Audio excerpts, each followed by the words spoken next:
आइए आज एक बेहद दिलचस्प और गहरे विश्लेषण की शुरुआत करते हैं। आज हम एक ऐसे प्राचीन ग्रंथ के पन्नों में उतरेंगे जिसके भीतर आधुनिक प्रबंधन और इंसान के मनोविज्ञान के कई अनसुलझे रहस्य छिपे हैं।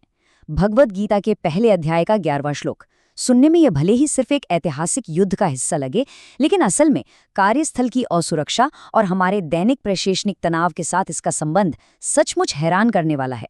ये विश्लेषण हमें उन मनोवैज्ञानिक परतों तक ले जाएगा जो किसी भी इंसान के करियर की दिशा और उसकी लीडरशिप स्टाइल को पूरी तरह से तय करती हैं। तो चलिए बिना किसी देरी के इस प्राचीन ज्ञान की गहराई में उतरते हैं और देखते हैं कि यह आज के हमारे इस आधुनिक भागदौड़ भरे कॉरपोरेट जगत पर कितनी सटीक तरह से लागू होता है। कुरुक्षेत्र के उस ऐतिहासिक मैदान की कल्पना करते हैं। युद्ध बस शुरू ही होने वाला है और दुर्योधन अपनी सेना को एक निर्देश देता है। मनोवैज्ञानिक दृष्टिकोण से ये निर्देश बहुत बहुत ध्यान देने योग्य है। अयनेषु च सर्वेषु यथा भागमम स्थितः भीष्ममेवाभिरक्षन्तु भवन्तः सर्व एव हि। इसका अत्यंत गहरा और स्पष्ट हिंदी अर्थ कुछ इस प्रकार है, इसलिए सब लोग अपने अपने मोर्चों पर डटे रहकर सभी दिशाओं से भीष्म पितामह की ही पूरी तरह से रक्षा करें। अब जरा इस परिस्थिति की गहराई को समझते हैं। दुर्योधन की सेना में भीष्म पितामह जैसे अजेय और महान योद्धा मौजूद हैं, फिर भी पूरी सेना को केवल उन्हें ही बचाने का निर्देश कहीं न कहीं ये मन की एक बहुत गहरी असुरक्षा और संकीर्णता को ही प्रकट कर रहा है। सच कहा जाए तो ये एक ताकतवर सेनापति की नहीं, बल्कि एक भयभीत मन की पुकार है, जो ये मान बैठा है कि यदि उसका ये एक स्तंभ गिर गया तो बस सब कुछ वहीं खत्म हो जाएगा।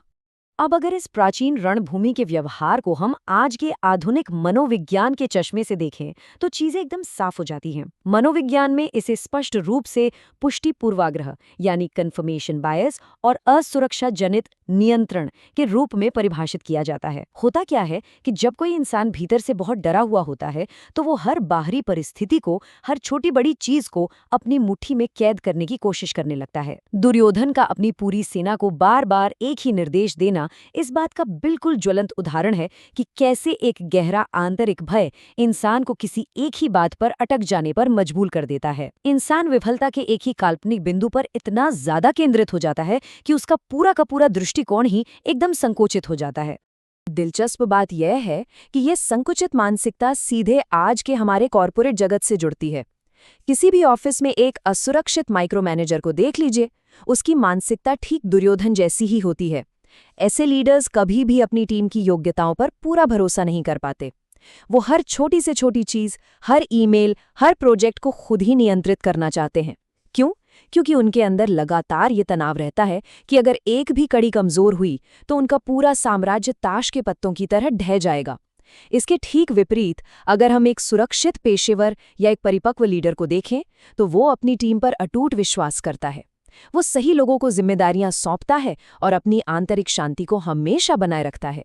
ये साफ तौर पर दर्शाता है कि चीजों को जरूरत से ज्यादा नियंत्रित करना दरअसल कोई ताकत नहीं है, बल्कि ये भीतर गहराई में छिपी एक बहुत भारी कमजोरी की निशानी है। जब ये असुरक्षा हमारी मस्तिष्क पर पूरी तरह हावी हो जाती है तो इसका एक बेहद खतरनाक मनोवैज्ञानिक परिणाम सामने आता है। इसे टनल विजन कहा जाता है। किसी भी पेशेवर इंसान के करियर में इसका सीधा सा अर्थ है किसी एक ही प्रोजेक्ट या किसी एक ही परिचित विचार के प्रति इतना ज्यादा झुकाव पैदा कर लेना कि बाकी सारे विकल्प और रास्ते दिखने ही बंद हो जाएं। ये बिल्कुल वैसा ही है जैसे सारा का सारा ध्यान केवल भीष्म की रक्षा पर लगा दिया गया हो, जिसके चक्कर में सेना के बाकी सारे महत्वपूर्ण मोर्चे एकदम कमजोर पड़ गए। कार्यस्थल पर भी जब टनल विजन हावी होता है तो इंसान बिगर पिक्चर यानी पूरी तस्वीर को देखने की क्षमता बिल्कुल खो देता है और इस प्रक्रिया में व्यवसाय की जो अन्य गंभीर कमजोरियां होती हैं उन्हें पूरी तरह से नजरअंदाज कर दिया जाता है। इस टनल विजन का किसी भी करियर पर बहुत ही गहरा और नकारात्मक प्रभाव पड़ता है। सबसे पहले तो भावनात्मक जुड़ाव और विफलता के डर के कारण कई पेशेवर अक्सर उन पुरानी रणनीतियों से ही चिपके रहते हैं जो अब असल में काम भी नहीं कर रही होती।